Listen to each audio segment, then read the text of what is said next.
Hola, ¿qué tal? Soy Juanito Libritos. Bien, que ya es el tercer episodio de este programa en el que nuestro único objetivo es que en Torremolinos se lea más y se hable más de libro. Para eso queremos utilizar este espacio. Hoy tenemos un programa interesantísimo en el que vamos a hablar de cosas muy diversas. En esta, no es porque sea amigo mío, pero tenemos uno de los hombres antes de Málaga, que viene a contarnos cosas sobre el nuevo libro que acaba de publicar. En la sección en la que yo me explayo un poquito más y os recomiendo en profundidad un libro que a mí me gusta muchísimo, vamos a hablar de uno de los libros más divertidos que me he leído yo en mi vida. Y en la sección de novedades editoriales vamos a hablar de tres libros súper diferentes. Un cómic de una joven autora española que acaba de sacar y que ha tenido muchísimo éxito, en el que, bueno, se le da una vuelta al tema de las leyendas urbanas. Vamos a hablar también de un libro recién salido del horno de una de las autoras españolas más queridas de la actualidad. Y vamos a hablar también de un libro de un autor estadounidense de origen vietnamita que ha dado muchísimo que hablar en Estados Unidos y que nos acaba de llegar a España. Esperamos que os interese, que os quedéis con nosotros y que disfrutéis de este contenido. En la sección de novedades editoriales de hoy os traigo tres libros que son muy diferentes entre sí, pero que yo creo que tienen un punto común, que es el hilo de hablar sobre nuestra propia familia, ¿no? El primero se llama No mires atrás, es de una joven autora de cómic española que se llama Anabel Colazo, y bueno, le da una vuelta al mundo de las leyendas urbanas, de los creepypasta, que es como se llaman las leyendas urbanas, pero que tienen su origen en internet. Cuenta la historia de una chica que, bueno, después de haber pasado un trauma importante, está intentando encontrar su camino en la vida cuando empieza a tener una serie de apariciones. Esto se relaciona con un suceso muy grave que sucede en su pueblo en ese momento.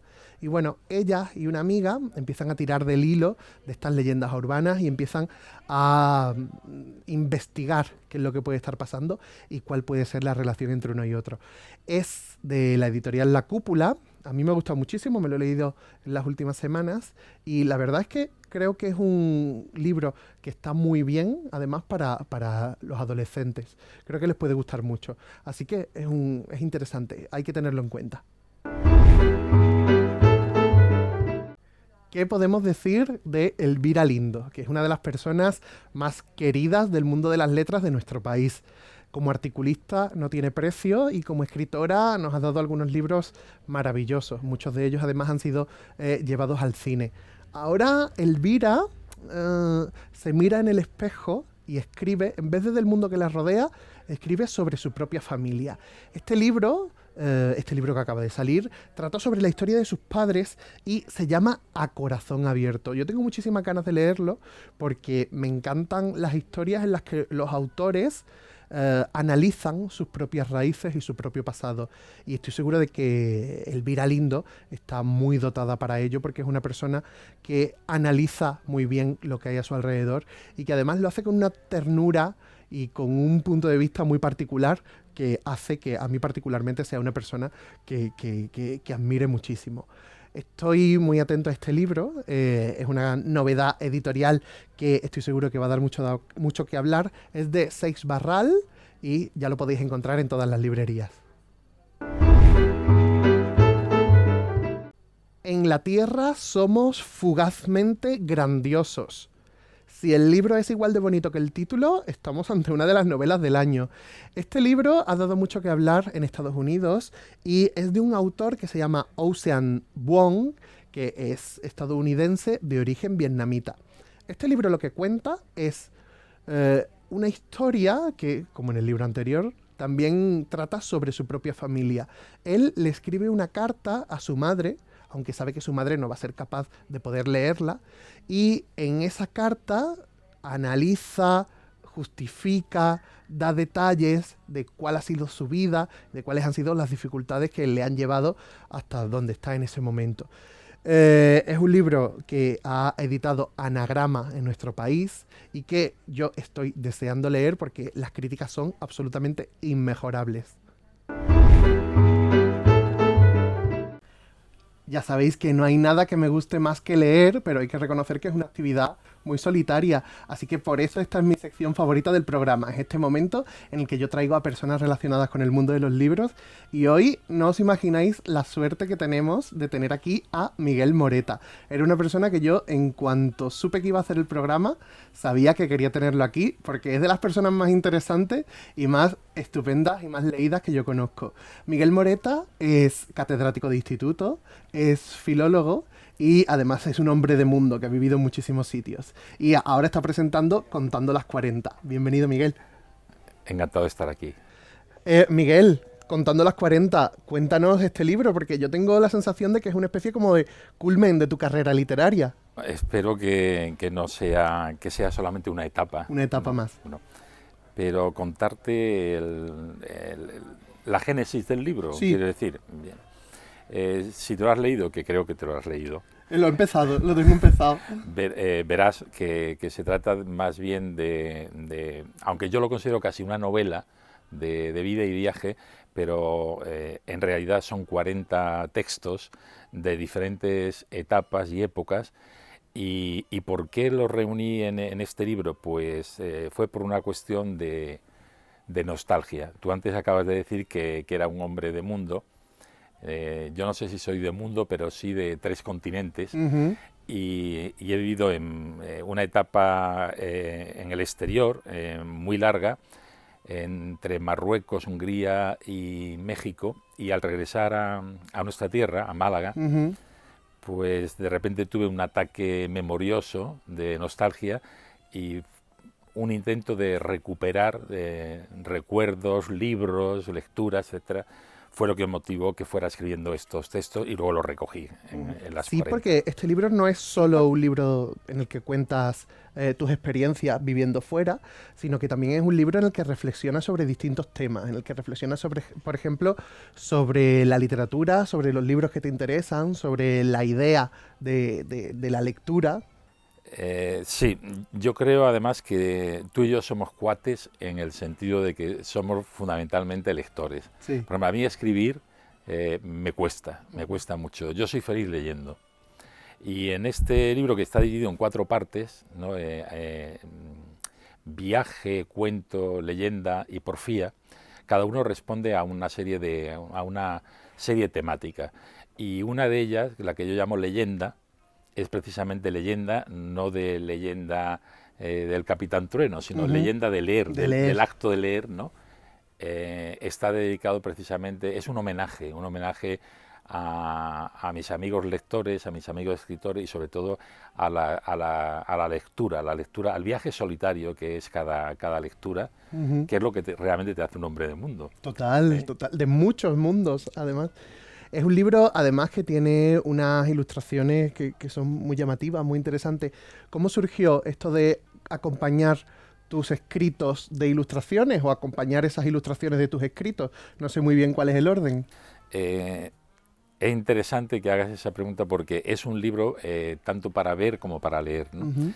Tiene 40 ilustraciones y en la génesis también de este libro estuvo la idea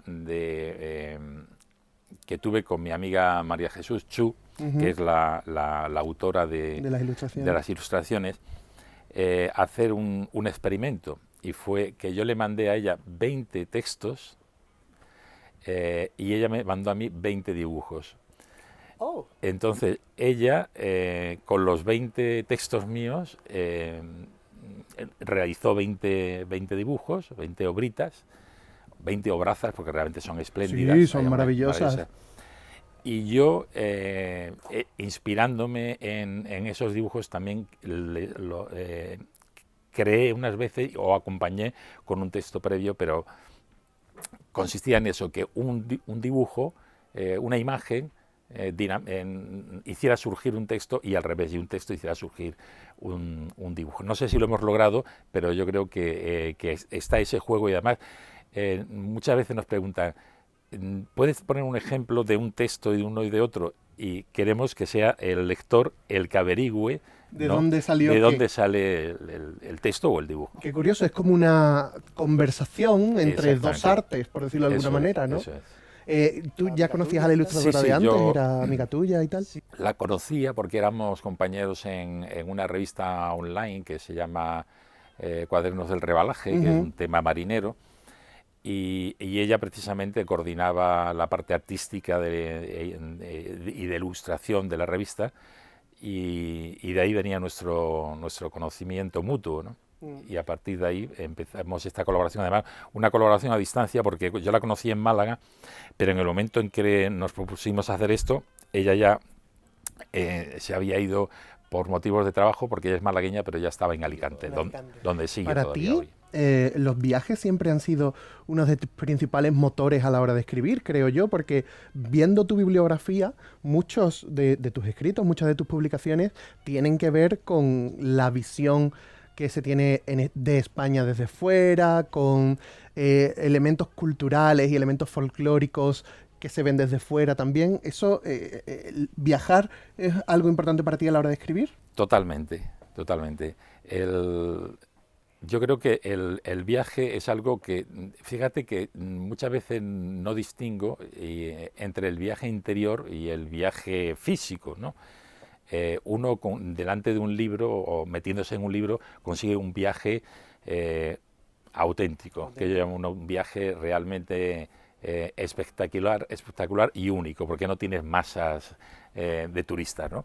Pero también el viaje turístico, digamos, el viaje que te saca fuera de tu país, de tu entorno, es un momento en el que sirve para mirarte a ti y a los tuyos desde fuera. Entonces, en ese sentido, has tenido muy buen olfato para ver que realmente hay muchos textos que están provocados por esa visión externa, ¿no? Visión que, es decir, el viaje dinamita algo y hace que la visión casera no tenga valor, o a veces tenga más valor que la otra, pero es otra visión de tu mundo, de tu casa, de tu familia, de tus propios sentimientos. Hemos hablado de México, de Hungría, de Marruecos, creo que también has estado en Colombia, si no me equivoco. Sí. ¿Cuál dirías tú de estos países en los que has vivido que es en el que la literatura se vive de una forma más intensa?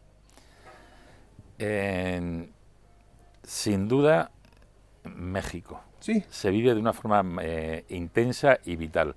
Digamos que hay otra forma de vivir la literatura que es una forma más reposada, más culturalista y más elegante, y esa es la húngara. Los húngaros, es difícil. Un amigo mío húngaro, un poeta, me hizo una vez me llevó a una biblioteca y me dijo, dime un poeta o un escritor de cualquier lengua que tú quieras. Ya no recuerdo, porque lo hicimos varias veces, ¿no? Le dije un poeta andaluz, luego le dije un escritor argentino, incluso un autor clásico de la literatura medieval española, y siempre me llevaba al sitio y me sacaba el libro traducido al húngaro. Wow. Es decir, los húngaros han tenido siempre, por eso de ser una lengua tan minoritaria, ¿no? Han estado desde luego en el corazón de Europa, del gran imperio austrohúngaro, y siempre han tenido una elegancia y un intento de absorber la cultura y la literatura de todo el mundo. México, dices también que se vive allí muy intensamente y además se nombra a México varias veces en este libro. Hay una anécdota muy chula en la que tú te encuentras un libro dedicado de Aurora Luque y cuando te lo traes de vuelta para España descubres que estaba dedicado a una persona que tú conocías, que yo también conocía, por cierto. Es una historia muy linda y inquietante al mismo tiempo. Inquietante, ¿no? ¿Quieres que la cuente? Sí, por favor. Bueno, está contada en el libro y es la que se titula El cantor de jazz, ¿no? Yo un día me paseaba por la calle Donceles de México, del centro de México, del DF, que tú habrás paseado también, que está llena de librerías de viejo, bueno, que son montañas mágicas de libros. Y entre un montón de libros encontré precisamente este al que tú te refieres, un libro de Aurora Luque, y que llevaba a ver si me acuerdo cuál era exactamente la dedicatoria que llevaba. A Miguel, capitán de los mares de Tequila y Ginebra, algo así era, ¿no? Claro, yo conocí a Aurora Luque, que es una poeta que me encanta, y estaba dedicado a Miguel, que no era yo, pero como me llamo Miguel, me sentí concernido y dije, este libro es para mí. Para mí. Sí. Regreso al cabo de los años a Málaga y encuentro a Aurora Luque en un recital en el Picasso. Sí. Y entonces le llevé el libro para que me lo refirmara otra vez, ¿no? Entonces, al ver a Aurora Luque, abrió el libro y al ver esa dedicatoria, puso una cara muy triste. Dice, ¿pero no sabes que Miguel es este? Y yo, pues no lo sé. Y entonces era Miguel, el antiguo dueño del del bar el Cantor de Jazz. Sí, que murió hace poco, además. Que murió, sí, de una forma trágica. Y nada, y eso me hizo recordar mi relación con Miguel, que nos habíamos visto en un hotel en Cádiz una noche y estuvimos charlando de literatura, él estaba un poco deprimido y tal. Y nada, y entonces vi que la vida es un juego de azar. Absolutamente. Y es otro de los detonantes de este libro también, porque los azares, no solamente este, sino muchos otros, de los que doy cuenta a lo largo del libro, ¿no? Es una cosa que yo considero como Borges, que el mundo es un ajedrez y el azar tiene mucho que ver en estas jugadas, ¿no? Que están predestinadas, pero... Qué curioso, ¿eh? Son cosas que suceden en la vida real, pero que son tan poco verosímiles que no parecen realistas, ¿eh? Es muy curioso. Hablamos siempre, Miguel, de que la cultura es un vicio solitario, pero sin embargo hay muchas formas de compartir la lectura. Tú y yo, por ejemplo, llevamos un montón de tiempo compartiendo club de lectura en el Centro Andaluz de las Letras desde hace un montón de años. ¿Cómo vives tú esa sensación de compartir tus lecturas, de ver lo que han opinado otros de los libros que tú acabas de leer, etcétera, etcétera? Con un gozo tremendo, porque y al mismo tiempo, como yo me considero un ser esencialmente vago y perezoso, entonces en un círculo en este club de amigos que tenemos en el CAL, poner en el centro un libro, el que sea, tanto el que guste a todo como el que guste a unos y a otros no, etcétera, y todo el mundo ponga ante el conocimiento de los demás esa lectura que él ha hecho, para mí es, que vuelvo a repetir que soy un ser muy perezoso, es como si me leyera en ese momento, si estamos 17, me leyera 17 libros de un solo golpe. Entonces para mí eso es muy reconfortante y me siento un hombre muy activo cuando voy a una sesión del club de lectura. Bueno, Miguel, ya se nos termina el tiempo, yo me pasaría la tarde aquí hablando contigo. ¿Para quién crees tú que está dirigido Contar las 40? ¿Quién crees tú que puede disfrutar de este libro? Yo, dicen que, decía Virginia Woolf, la anécdota la cuenta, bueno, no recuerdo ahora mismo quién la cuenta, el hombre este del argentino, el que escribió el elogio de la lectura. Bueno, me acordaré antes de que termine. Y entonces esta mujer, que ya había dicho en otra anécdota que yo le había leído, que ella quisiera tener, cuando escribe, quisiera tener una cuerda para tirarla al lector, para atraerla, ¿no? Pues cuenta otra anécdota que cuenta este hombre, este gran lector también, como tú y yo, que dice que escribió Virginia Woolf, naturalmente voy a cambiar las palabras, pero el sentido es el mismo, la idea es el mismo, ¿no? He soñado que cuando el Señor del mundo nos llame a los grandes escritores, científicos, señores, políticos, etcétera, que han hecho grandes cosas, en el fin del mundo los llame para premiarlos, seguramente al ver venir a un grupo que somos nosotros, dice ella, con nuestros libros debajo del brazo, es decir, los lectores, ¿no?, con el libro debajo del brazo, se volverá a San Pedro y le dirá: mira, a estos no hay que premiarles, ya vienen premiados porque sabían leer. Vaya. Entonces, yo creo que el libro va dirigido a todo el que goce con la lectura. Con la lectura. Porque es, como decía, y como dice, explícita el título, ¿no? 40, contar las 40 es contar 40 historias. 40 historias. Y siempre recomiendo que se utilicen 40 días o 40 noches para leer, porque son historias muy diferentes, ¿no? Como la del cantor de jazz que he dicho, o un viaje a Estambul, o etcétera, ¿no? Y desde luego es un viaje también muy fantasmagórico. Yo creo en los fantasmas, que me parece que son ángeles, pero con nombre, ¿no? Y como cuento en algunas de estas, pues se me ha parecido hasta el fantasma del Fari, pero vamos, Tom Jones, vamos, Madre mía, casi nadie. ¿no? Gente, sí. Bueno, es una maravilla porque cuando compramos las medicinas en la farmacia vienen con instrucciones de uso y nos dicen cuánto tenemos que tomar, cada cuántas horas, etcétera, etcétera. Bueno, pues Contar las 40 es un libro que viene con instrucciones de uso también y su autor nos dice que es perfecto para una historieta cada noche durante 40 noches y no se me ocurre nada más bonito para acompañar ese momento del día. Miguel, muchísimas gracias por haber venido. Estamos muy contentos de que estés aquí y nada, esta es tu casa. Gracias, Juan, por traerme. Está encantado de hablar contigo y luego seguimos. Luego seguimos. Bueno, seguimos con el programa.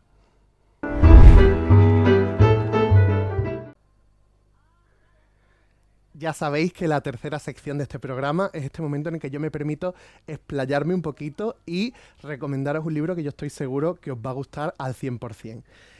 Hoy, en este tercer programa, os traigo esta maravilla. Se llama Cómo se hace una chica y es de la autora británica Caitlin Moran. Es un libro que cuenta una historia de una chica con muchos complejos, una chica con una vida difícil, de un entorno complicado, de un entorno muy humilde, que desde muy joven, siendo preadolescente prácticamente, se da cuenta de que la única forma que ella tiene para salir de esa vida tan complicada que le ha tocado en suerte es labrarse un futuro en la ciudad, en Londres en este caso, como crítica musical. Entonces ella empieza a intentar rehuir de sus complejos, de todo lo que lleva a la espalda y empieza a formarse en cómo ser una buena crítica musical, cómo ser una periodista musical. Este libro nos cuenta su historia, nos cuenta el proceso mediante el cual ella descubre el gran mundo, descubre la libertad, descubre la vida adulta y cómo disfruta, digamos, de todo este mare magnum cultural y musical que había en Inglaterra en los años 90. Ella es una enamorada de la música inglesa de los años 90 y aquí se vive muy bien, se describe muy bien ese entorno, ese mundo en el que estas bandas estaban revolucionando la música de la época. Lo que más me gusta de este libro es que tiene muy buen humor. Es un libro divertidísimo, es un libro que incluso cuando está contando momentos difíciles de la protagonista es muy divertido. Y no hay tantos libros que sean tan divertidos, así que este me parece una auténtica joya en ese sentido. Yo lo recomiendo mucho, mirad, lo tengo reventadísimo porque lo he leído un par de veces y porque además lo he prestado varias veces. Así que es un libro que tengo muy machacado, pero ya te digo, porque lo disfruto un montón. Así que justo ahora me pilláis volviéndolo a leer, que no miento, que tengo aquí el punto del libro y todo, porque resulta que acaba de salir la segunda parte de este libro, que yo no sabía que iba a tener una segunda parte, pero que tiene todo el sentido del mundo que vaya a tener una segunda parte. Este se llama Cómo se hace una chica y el nuevo se llama Cómo ser famosa. Yo como este ya hace un par de años que me lo leí, digo, antes de leer el nuevo me releo el antiguo. Así que en ello estoy para cogerlo, digamos, con la historia muy fresca. Os lo recomiendo muchísimo si os gustan las historias divertidas, las historias tiernas, si os interesa la música y si os gustan las historias que suceden en los años 90. Así que ya me contaréis qué tal. Bueno, pues esto ha sido todo por hoy. A lo tonto hemos hablado de un montón de libros y yo creo que ha quedado un programa muy diverso y muy interesante. Y con las visitas que tenemos, pues aún mejor. Ya sabéis que este programa queremos que sea una cosa participativa y queremos que sea una cosa en la que os escuchemos. Así que aquí tenéis mi email, que es juanitolibritos@torremolinostv.com, para que nos enviéis sugerencias, para que nos enviéis vuestras ideas, que seguro que tienen espacio en este plató improvisado que tenemos en Librería Pérgamo, aquí justo en el centro de Torremolinos, en Plaza de la Unión Europea. Ahora sí. Muchas gracias por quedaros con nosotros y nos vemos la semana que viene.